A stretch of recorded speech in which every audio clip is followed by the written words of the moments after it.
Hey guys, so we've got the bottom end all together. It's time to seal the top end. Right, so I've been stuffing around with the heads all day.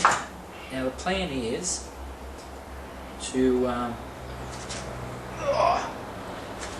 big heavy bastards of things. The plan is to use these 906s at the moment because I really don't have much else options, you know, so I've given these things a bit of a clean up. They're not perfect, but they'll do. Given them new valve stem seals and just basically, you know, gone through them. Make sure they're all ready to use, you know, so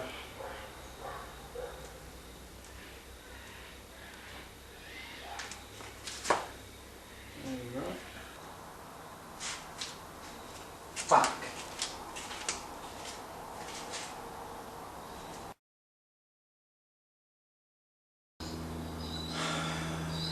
Oh, that's gonna make the push rods the wrong fucking length too.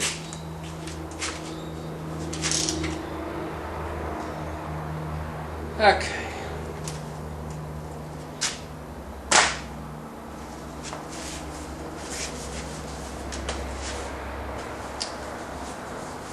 So we might have hit a little snag. So for starters, the head bolts are too long. And from what I worked out, it's because the truck heads that were on the other engine, and it's the engine I got the head bolts and stuff from, the truck heads are a much beefier head. They're taller, there's everything about them is a little bit different. You know, they use the same rocker cover pattern, the same manifold and that sort of thing, but everything else seems to sit a bit higher, so which now makes me think, oh, the push rod's going to be too long. Well, the head bolts are too long. That's an easy fix. Push rods, not so hard, but just a pain in the arse. Let me grab one.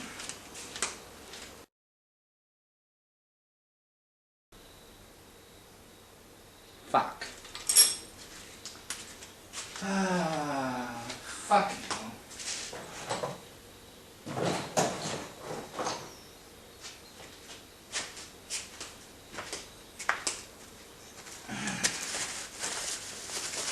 Join us tomorrow when we fix the fuck up.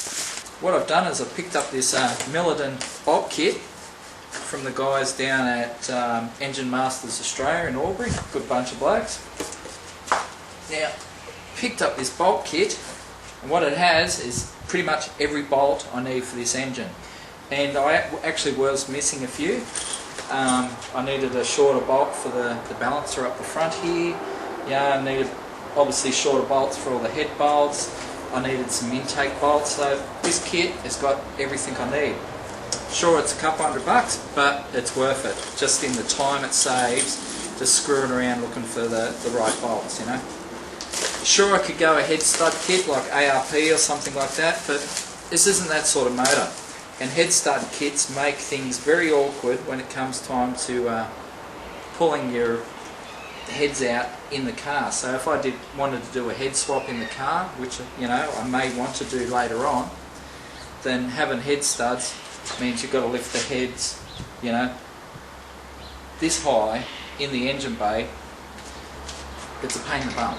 So, you know, yes, head studs that have their advantages, but there's no point using them unless you've got a, you know, a race engine, really. Okay, so when you're attaching the head to your engine, there's a sequence to the head bolts. There's 17 head bolts on these big block Chrysler heads, so there's a fair bit of clamping forces there. But basically, with any flat surface or anything that attaches to a flat surface, it's like a piece of paper. You smooth it out, you start from the centre, and you work your way out. Same with the head. Start from the centre of the head, work your way out evenly towards the ends, alright? So we'll start with the centre bolt. Obviously I've done my torque wrench out to the right foot-pound, which is 70 for these Chrysler heads. Then we go down, up,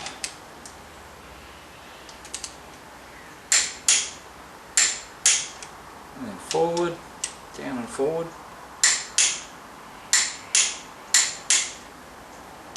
Up.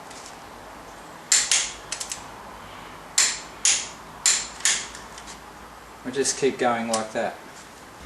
Hey guys, so we're getting there with this engine. If you've never played with big block Chrysler before, then you probably don't know that they run a shaft mounted rocker system, and these things are brilliant. I love them because I mean, these are the non-adjustables, which are even easier.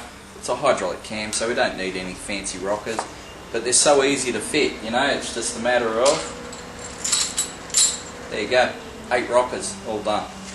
Obviously I've just got to line up my push rods and stuff, but you know, it's all pretty simple. Hey guys, so our engine is just about ready. So we've solved our head bolt issue, we've got the right head bolts in there, we've got the right length push rods in there now, rocker gears on, all sealed up under these Cow Customs rocker covers that I picked up pretty cheap from a mate. We've got a brand new wired intake manifold there, 4-barrel intake, so that'll help make a couple extra horsepower. Like I said, not after 1 million horsepower, just want something nice and reliable. On that though, we're going to have to use these cast iron exhaust manifolds, which should make it fairly easy to fit in the engine bay. It keeps the engine nice and tight, but you know, we don't have a lot of room in that A-body engine bay back there. So our next move now is to make this thing up to a transmission, and then we've got to notch the K-frame for these Schumacher engine mounts so we can fit this thing in our Valiant.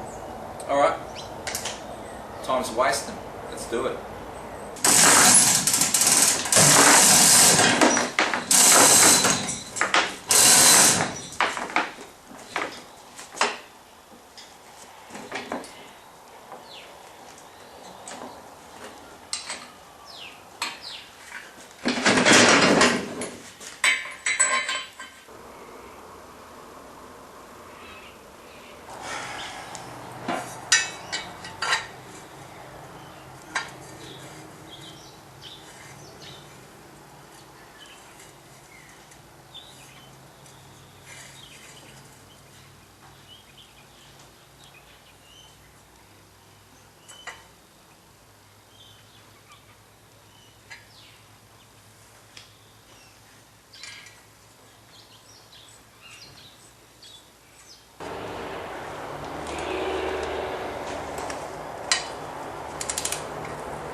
Hey guys, here's another trick for young players.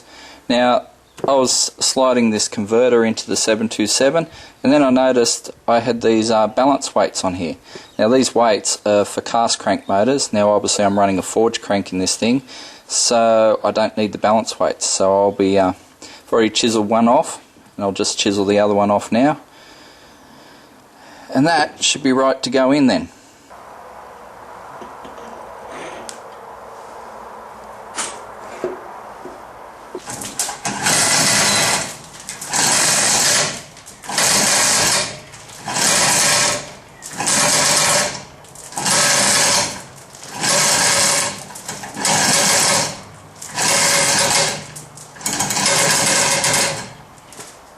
Okay guys, so we've got our 727 bolted up to our big block, converters all bolted up, we've got the starter on as well.